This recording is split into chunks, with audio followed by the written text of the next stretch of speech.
Welcome to another episode of Selling Life and Annuities with myself, Ray Parman, Life Insurance Sales Manager here at Gordon Marketing. And I have today with me my good friend, Tim Luby, who heads up our annuity distribution here at Gordon as well. And welcome to the show. Thank you. Glad to be here. All right. Well, hey, Tim, I think we wanted to talk about annuities and the impact of surrender charges and things that agents need to be aware of there. And just, for folks that may be new to the annuity world, can you describe what a surrender charge is? Yes, it's the surrender schedule. It's the schedule that determines what the penalty you would pay if you get out before the end of the surrender charge. So if it's 10 years, it's typically declining, maybe by 1% per year every year for 10 years. And at the end of 10 years, it's gone. So your penalty then for getting out after 10 years is over. Okay. So that's in a sense what it works. Now there usually are some exceptions. Mm-hmm. Many annuities offer like a 10% free withdrawal, so the surrender charge doesn't necessarily apply to all their money, which is kind of unique because many other things like CDs and things like that don't have any free withdrawal provision. There's always a substantial penalty for early withdrawal. So you could be cute a little bit and call the surrender charge a surrender privilege. Okay. Because not everybody has it. Yeah. And then there are some other exceptions. I don't really know any annuities out there right now, for example, that don't make an exception to the surrender charge for your required minimum distribution. Okay.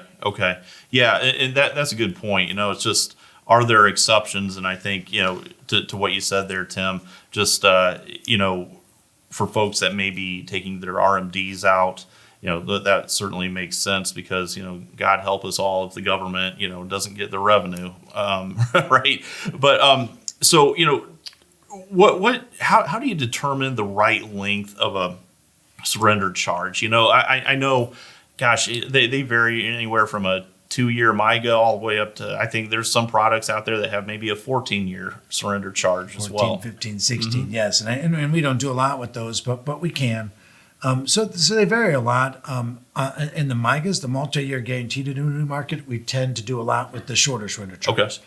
What we sell most of in that market is the 2 to 5 year. Really, 3 to 5 year are the big sellers, 3 and 5 year. You can do 7 to 10 and beyond that, but we're not selling a lot of that right now, perhaps due to the nature of the way the yield curve is working and that kind of thing. But we do an awful lot of, and MIGAs are often referred to as CD-like or CD-type annuities. So they're a lot like that. Clients understand them well, and the surrender charges tend to be shorter on those. Okay. Now then you move into the fixed index annuity market for accumulation, and you can have short surrender charges. You can have a 3-year surrender charge on a fixed index annuity or 5. But 7 and 10 are probably the most common durations that we sell there. And 10 years is a very common duration for accumulation.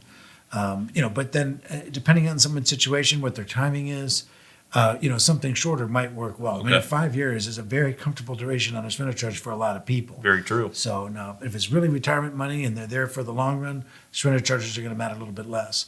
But if there's some uncertainty about what they're going to do exactly, what their objectives for that money really are yet, something shorter, like a 5-year surrender charge, might give them more room to change course if necessary before they lock in. Okay.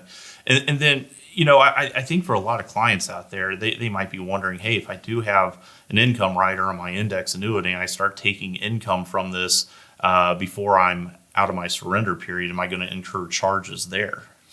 Yeah, income riders is a unique situation all in of itself, but you're right, basically, that you can have an income rider that will provide you an income guaranteed for as long as you live or as long as you and your wife live, but it usually does have exceptions to the surrender charge. The most common duration for an income rider is a 10-year surrender charge. Okay. But they almost all have a 10% free withdrawal too, which you really don't want to do, because if you do that, it's going to permanently reduce your income in a way that you really don't want to do. Yeah, it's true. But it is great that you do have that liquidity. And the surrender charge on a guaranteed income rider tends not to matter too much. It's really a rest of your life proposition anyway.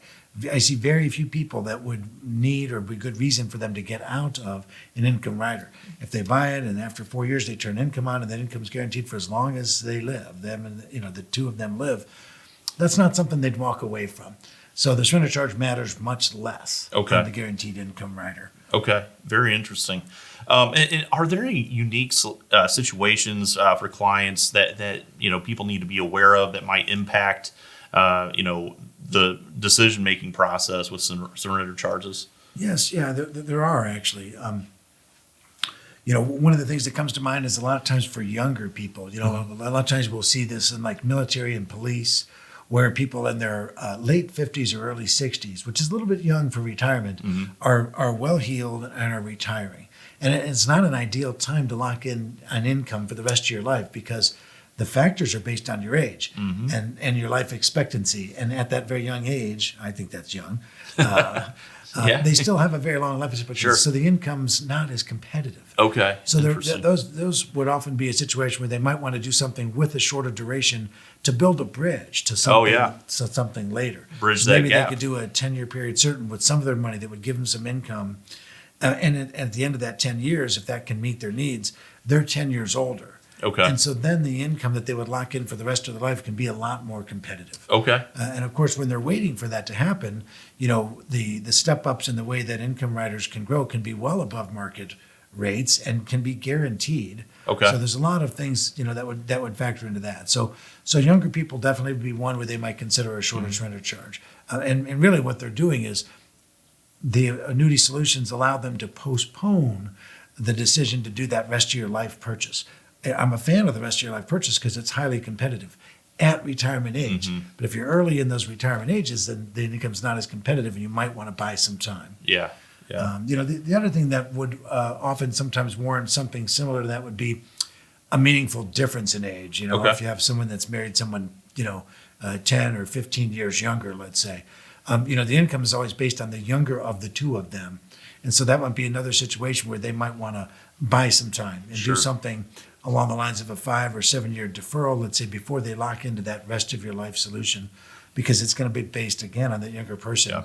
And not only are you letting the numbers grow, but you're also letting the people get 5 years older, each of them. Yeah. 5 or 7 years older, each of them, which is going to provide them a higher guaranteed income for the rest of their life. Okay. So those are just a couple of the situations that come to mind. When you Yeah. say what are some of the special or unique situations? Yeah, that's very interesting, and for folks tuning in, you guys probably just experienced Tim's wealth of knowledge. He's been doing it for a minute. I don't want to age you or anything there, Tim, but if anybody has a potential case, has questions about not only the functionality of annuities, but also implementing those and weaving those into somebody's financial plan, Tim, where can people reach you at? Well, they can reach me or anyone on the annuity team here at Gordon Marketing. My direct number is 330-283-6140, and my email address is timl@gordonmarketing.com. But also, Steve Allison does some heavy lifting on the annuity team too, so he would also be somebody to reach. You can reach him at extension 140 at Gordon Marketing, and his email address is sallison, SALLISON, at gordonmarketing.com.